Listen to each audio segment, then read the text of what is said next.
Hi everyone, and welcome back to the channel. Today we are going to discuss about the intrinsic gain of the NMOS amplifier and how it changes with bias current. Let us start. The intrinsic gain we can denote it as A0. The intrinsic gain we can denote it as A0 of a MOSFET operating in saturation region in the maximum possible voltage without any external load, and it is the product of transconductance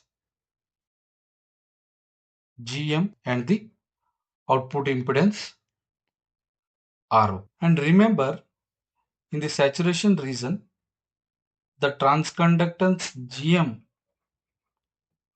can be denoted as square root of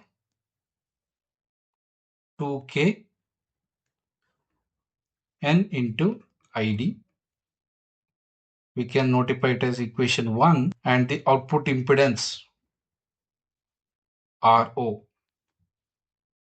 is approximately equal to 1 divided by lambda ID, the drain current. We can notify as equation 2. Combining these both equation, we found that the intrinsic gain A0 is equal to inversely proportional to the square root of drain bias current ID. So that A0 is equal to square root of 2Kn divided by lambda ID, which is proportional to 1 divided by square root of ID. So that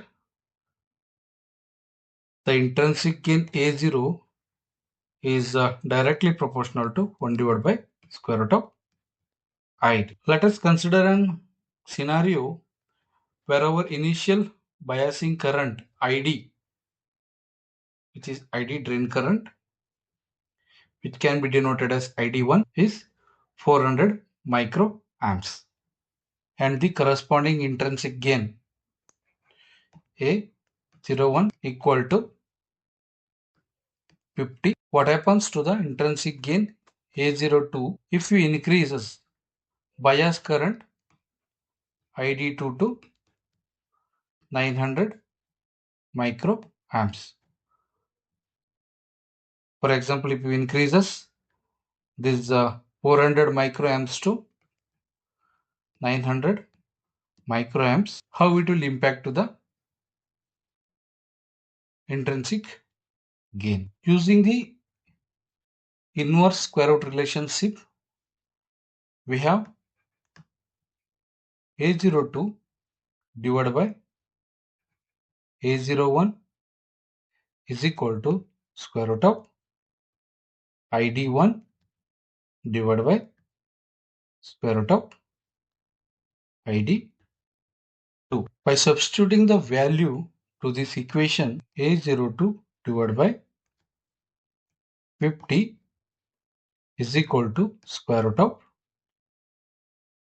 400 microamps divided by 900 microamps, which is equal to square root of 400 divided by square root of 900, which is equal to 2 by 3. Therefore, the new intrinsic gain A02 is equal to 2 divided by 3 into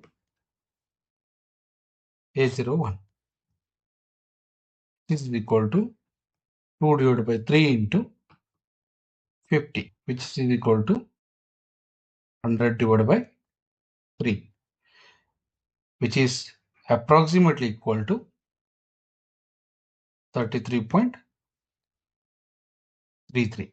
You can see here, by increasing the biasing current from 400 to 900,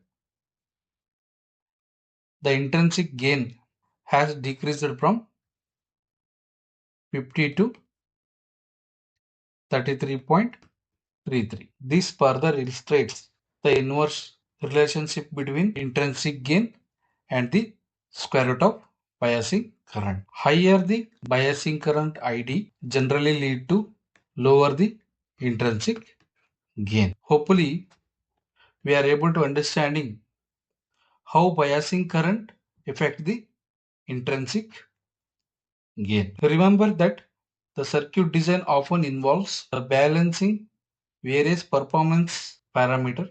If you found this helpful, please like the video and subscribe for more circuit analysis. Let me know if you have any question in the comments. We will see you in the next video. Thank you for the watching. Thank you. Thank you very much.